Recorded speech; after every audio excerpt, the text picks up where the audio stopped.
Hari Om kids! Today's Basanskar session is based on Matri Pitri Pujan Divas or Mother-Father Worship Day. In the year 2006, Pujya Gurudev initiated the call to celebrate Matri Pitri Pujan Divas on 14th of February instead of Valentine's Day, and thus this festival started being celebrated in 2007. Through this great festival, not only the future generation and family were protected from the evils of Valentine's Day, but also pure character and good sanskars or values are instilled in them. Today, this festival is celebrated with great respect all over the world.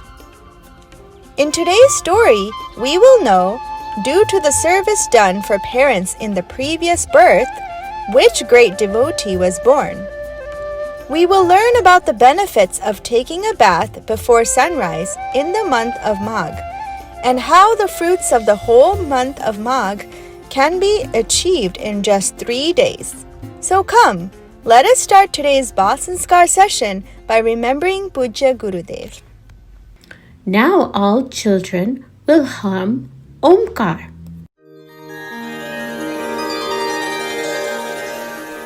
Hari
Now, children, we will do Tratak. Tratak increases our concentration and memory power.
Now it's time for the story. The result of serving parents. In the city of Dwarka, a Brahmin named Shiv Sharma lived, who was well versed in yoga. He had a pot of nectar brought from heaven through his yogic power. One day, he said to his youngest son, Som Sharma, "Son, your mother and I are going on a pilgrimage. Until we return, you must protect this pot." Upon saying so, Shiv Sharma and his wife set off for their pilgrimage. Som Sharma was an obedient and dedicated son who took the responsibility of caring for the pot very seriously. In those times, there were no modern means of transportation, so people used to travel on foot or by bullock cart for their pilgrimages. For 10 years, Shiv Sharma and his wife traveled to pilgrimages. When they began their journey back home, Shiv Sharma decided to test his son. To do this, both he and his wife returned home, appearing as leprosy patients by their yogic powers. Despite that, Som Sharma greeted his parents with utmost respect, touching their feet, and immediately began to serve them with love and care. He would clean their leprosy wounds, apply ointment on their boils, and feed them on time. Father Shiv Sharma thought, Som Sharma is serving us with great love. Now the time has come to test him toughly. Shiv Sharma became afflicted with a terrible disease by his yogic powers, making his behavior very harsh. He would relieve himself by urinating and defecating throughout the house and speak hurtful, harsh words. Sometimes, in a fit of anger, he would even beat Som Sharma with a stick. Despite all of this, Som Sharma, a devoted and servitudeship person, took it upon himself to care for his parents. He would clean their faces and phlegm, wash away their dirty clothes, and massage their feet, all the while trying to keep them happy by his devotion. This continued for many days. Father Shiv Sharma thought, he never gets angry. Now the time has come for his final test. Shiv Sharma made the nectar disappear from that pot of nectar with the powers of his resolution. When his son came to him, he said, "Son, if you give me some nectar from that pot, perhaps I will get well after drinking it." Som Sharma said, "As you command, father." The son went inside to fetch the nectar, but when he opened the pitcher, he saw not a single drop in it. Despite this, Som Sharma remained unperturbed and resolved that, "If I have truth, purity, and self-control, since service to parents and righteousness, then let this pitcher be filled with Amrit right now." With his unwavering devotion, the pitcher quickly filled with nectar. He joyfully took the nectar and gave it to his parents. As soon as they drank the Amrit, both parents regained their composure and turned healthy as before. Then both parents blessed their son and spoke, "Son, we are delighted with your spirit of service." After some time, Shiv Sharma and his wife ascended to the abode of Bhagwan. Following this, Som Sharma began to practice penance in solitude.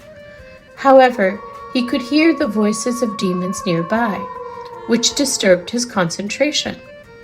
As his final moments approached, his thoughts of these demons overwhelmed him, resulting in his rebirth into a demon family. Despite this, his devotion and manners of service towards his parents from previous birth remained intact. He became Bhagwan's most beloved devotee. And do you know who he was? He was Hiranyakashipu's son, Bhakta Prahlad, whom Bhagwan himself protected at every moment. So you see, children, it's important to understand the value of serving your parents. We can achieve great results by showing them love and respect. So all of you resolve, no matter what happens, we will never insult our parents. Instead, we will strive to serve them to the best of our abilities in line with what our scriptures teach us. All children say loudly, Sat Gurudev Bhagwan Ki Jai. Glory of Indian culture. Symbolic meaning of Gajendra Moksha Stotra. Gajendra Moksha Stotra has a symbolic value in sanatandharma, where Gajendra, an elephant, symbolizes a human. The lake water denotes this world, and the crocodile is Maya. To quench the fatigue of many births, a living being comes to the lake, this world, and here a crocodile, in the form of Maya, catches it. It means humans get trapped in material desires. When he or she struggles, is sad, and prays to Bhagwan with a true heart, Bhagwan frees him or her from the clutches of Maya. Only through devotion towards Bhagwan can one attain liberation from the cycle of birth and death. Gajendra Moksha Stotra has many benefits. A daily recitation opens up the path to liberation, abates all the difficulties, and frees one from the critical troubles. The recitation clears depths and cures pitrudosh, obstacles in descendants' lives because of negative deeds from ancestors. Reciting it by lighting a ghee lamp at the feet of Bhagwan Vishnu is beneficial. Listening to the Gajendra Moksha story with devotion makes one tearful. This story is a composition of karunaras, pathos, and bhakti-ras, an attitude of loving Bhagwan purely for his sake only. This story is described in the 2nd, 3rd, and 4th chapters of the 8th skand of Srimad Bhagwat Mahapuran. Gajendra praises Bhagwan in this stotra with a firmly centered devotional heart. Do's and don'ts. The benefit of observing Magh Mas. It's beneficial to take bath before sunrise throughout the Magh Mas. If it isn't feasible, dedicate at least a week and have a bath before sunrise. Bathing early in the last 3 days of Magh Mas. That is from Shukla Triyodashi to Magh Purnima, 21st to 23rd Feb as per California time, gives the same benefits as in complete Magh Mas. For elderly or unwell individuals or those experiencing coughs or colds, prior to showering, close your left nostril and take a few breaths through your right nostril. This helps protect against coughs and colds. Narayan, Narayan, Narayan, Narayan. With this, today's Sanskar Kendra concludes. We will meet again next week with a new knowledge-enhancing topic. Until then, Hari Om.